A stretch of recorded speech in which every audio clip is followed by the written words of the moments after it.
Daerah pertemuan antara Selat Makassar, Laut Jawa, dan Laut Flores adalah salah satu pusat budaya maritim Indonesia.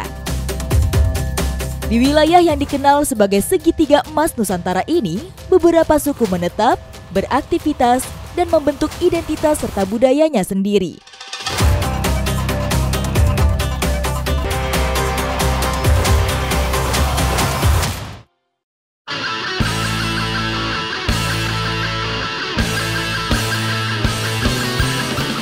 Suku yang mendiami perairan Sulawesi yang sangat populer karena daya jelajahnya adalah suku Bajo. Desa Lepe, Kecamatan Soropia, Kabupaten Konawe adalah salah satu daerah penghasil udang mantis di Sulawesi Tenggara. Hasilnya banyak dijual keluar pulau hingga mancanegara.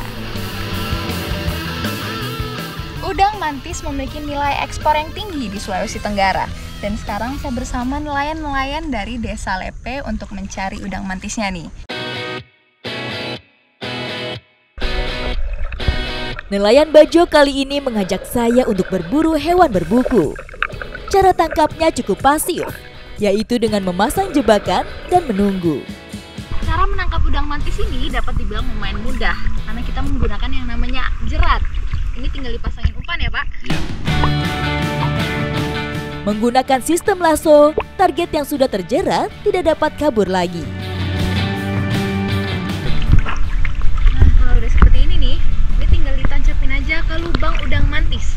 Nanti kalau misal dimakan nih di bagian ujungnya, umpannya, nanti udang mantisnya akan terikat di sebelah sini.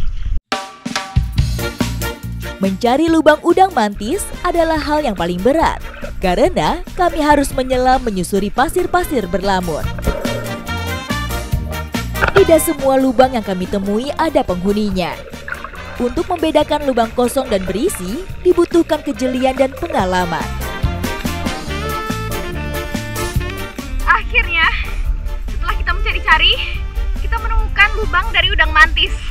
Di permukaan, lubang itu terlihat kecil, tetapi setelah kita buka, itu lubangnya besar. Jadi ini pintar sekali udang mantis ini. Setelah lubang ditemukan, kami kembali menyelam untuk memasang jebakan.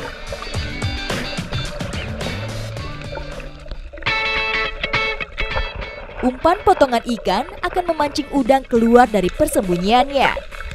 Setelah jerat disebar di lubang lain, sekarang waktunya memeriksa perangkap yang dipasang sebelumnya.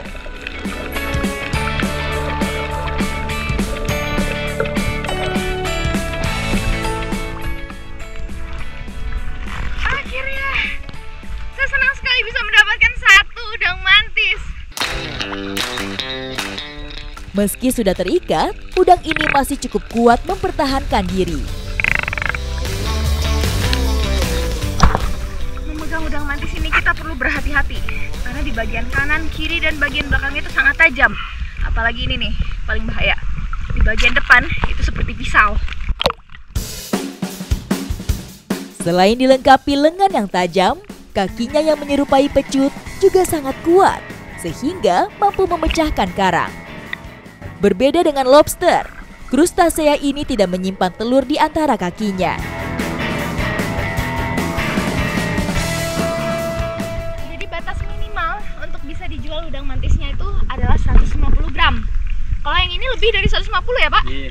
Nah, ini sudah bisa kita jual nih. Akhirnya.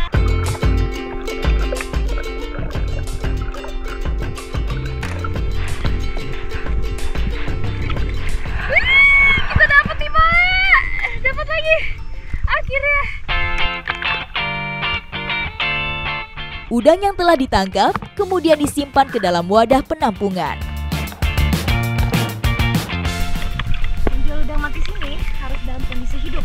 Jadi kita perlu masukkan dulu ke botol, karena kalau disatukan, udang mantisnya bisa saling menyerang. Udang mantis cenderung agresif, apalagi jika mantis jantan disatukan dengan jantan lainnya dalam satu wadah. Nah, kita sudah dapat 5 nih.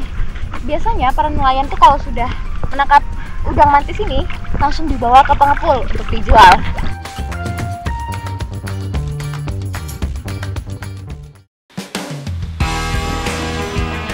Mantis adalah hasil laut selain teripang yang selama ini biasa dimanfaatkan oleh suku Bajo.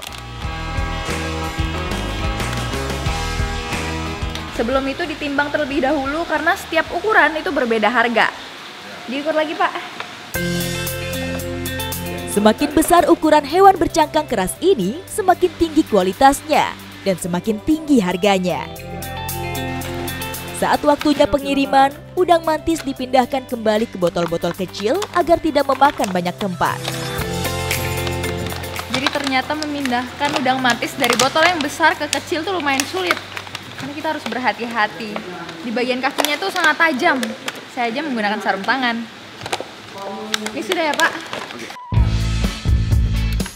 Udang mantis dikirimkan keluar daerah tanpa dimasukkan ke dalam air. Meski begitu, hewan laut ini masih dapat bertahan hingga lebih dari 1 hari.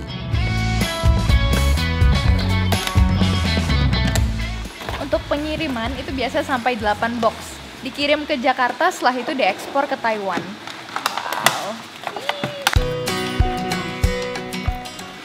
Potensi yang sebesar ini adalah hasil kerja keras dari para nelayan dan juga kekayaan laut yang melimpah. Tentunya perlu dimanfaatkan dengan bijaksana. Ikuti jejak saya, jejak petualang.